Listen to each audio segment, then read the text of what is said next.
Now, the Google Quantum AI campus in California gives us a glimpse into the future. It houses the kind of quantum computers that can perform a calculation in 200 seconds that the team measured would take 10,000 years on a classical supercomputer. The aim is to give us a tool that can do entirely new kinds of computation to serve humanity. Here's its engineer, Eric Lucero, to give us an exclusive tour of the lab.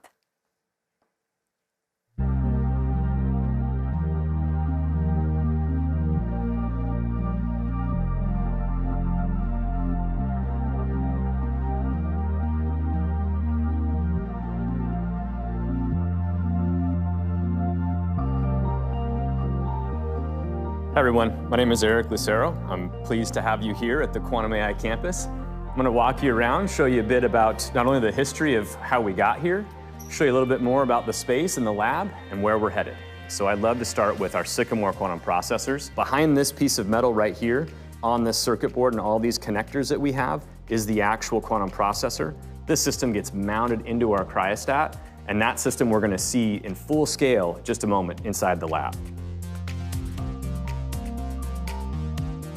So it's also a pleasure to have you here for all the reasons we can show some of the collaborations that we've had from our 9-qubit systems that have now scaled up to, say, beyond 54. Here's a nice example of one of our systems that we had that was 22 qubits. And it's really cool because all these will be put together in the lab that you're about to see. So I'm going to take you there, so come with me. Now I'm going to show you where we take those Sycamore processors that I showed you earlier and install them into the cryostat. So we're going to walk over to one of my favorite systems here. This little cryostat is what we use to cool those systems down to really a couple orders of magnitude colder than space. Basically, each one of these metal stages that you see here, from this edge all the way down, kind of in this layer cake, the very bottom of that is what we call the mixing chamber. At that point there is where we mount the quantum processor, that Sycamore system that I showed you earlier, and it thermalizes to that plate. That plate gets to 10 millikelvin. That's really cold. That's some of the coldest places in the universe. That's 2 orders of magnitude colder than, like, between 2 galaxies. All of that system runs all the way up the top where we have wires that come out. You can see over here on our control system, those are custom control electronics that our team, engineers here at Google, have done and designed specifically to control the quantum processor inside. I like to think of them as a music player, playing music to the qubits. There's some analog pulses that come down, and that musical score gets played through those wires all the way down to those qubits. There's a lot of different skill sets all over the world that these people are coming from to join the team and think about what is a quantum computer actually going to serve everyone, and how do we do that responsibly for the world and make this a tool for humanity. All right, so now I'm going to tell you a little bit more about what this space is going to look like as we scale in the future. Today, we are here right now at this point where we've just gotten past the beyond classical experiment. And we're headed towards these next milestones to build an error-corrected logical qubit, and finally, to an error-corrected quantum computer. Now, this space will grow, and we've really designed it to be the kind of place where we can land a number of these milestones along the way. Each one of these cryostats are systems that our team has spent many, many hours in design and customizations to make these some of the most powerful quantum computers in the world. We can do the impossible. And we look at quantum computing, it's something that we look at as maybe it's a 10-year investment. At the other end of that will be this tool for humanity. And I think it's an important part of that style of creativity that is not just a scientist's creativity or just an artist. It's actually kind of that combination of both that gives us the ability to be inventing the future. So it's been a pleasure to share with you all this space. I can't wait to show it to you in person and to see this place come together for an error-corrected logical qubit. Until then, take care. I'll see you all later.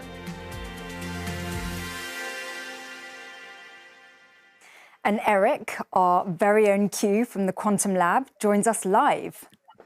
Hi, Eric. How you doing?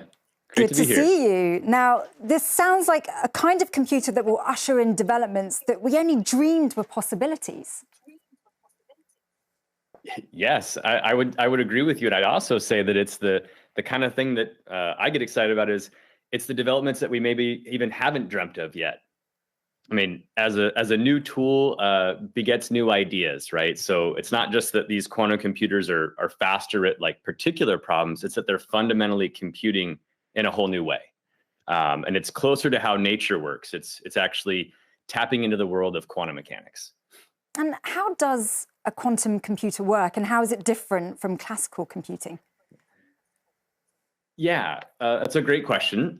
In classical computing, we have the fundamental building blocks are bits, and these can be either 0 or 1, like a switch. So 0 or 1. In quantum computing, we use these quantum bits, or qubits for short. Qubits can be in a superposition of states, so they can be either actually a combination of 0 and 1 at the same time. So say anywhere on this sphere, 0 is pointing up, 1 is pointing down. I could be in a superposition of states. And this superposition, it invites us into, I'd say, a richer computational space where we can perform more complex computations. So what kind of computations are we talking about? Like, so for what? Yeah, right. That's a great question. Well, let me start with in emphasizing that nature, fundamentally, the physical world is quantum mechanical. So if we want to predict, say, molecules or like, say, some amazing new materials, we can actually use a quantum computer because it's actually mapping to how Mother Nature works, right? It's fundamentally working like with the quantum mechanics underneath. So, for example, these new materials may be lighter batteries, more efficient batteries, lower ways of reducing the carbon output from, say, making fertilizer to feed the world. So these are all ways that we can model the Mother Nature much better when we use the quantum computer that we're building here at Google. So nature seems to be incredibly complex, but is the idea that you actually string together lots of qubits and that allows you to do these incredibly complex computations? Yes, but it's not just quite that easy.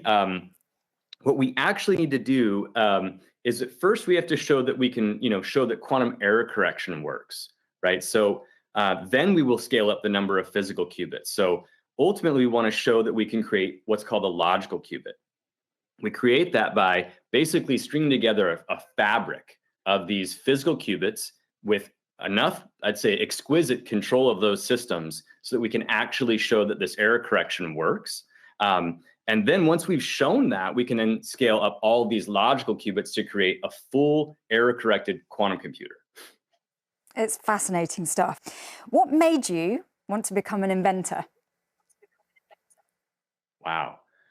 I would say that it was at the very beginning of my life, being able to work on projects with my hands. I remember my father getting me up early in the mornings to even do big projects around the house.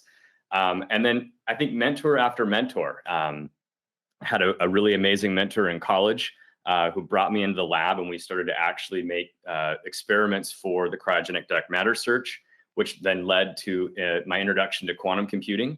And ever since, I've been able to actually bring things into existence from the atom scale all the way up to a building and campus scale. It's something I love to do, is invent the future. Well, it's amazing to meet you, Eric. Thank you so much for explaining something that's so complex, and keep up the extraordinary work. Thank you. Thank you so much. Thanks for having me.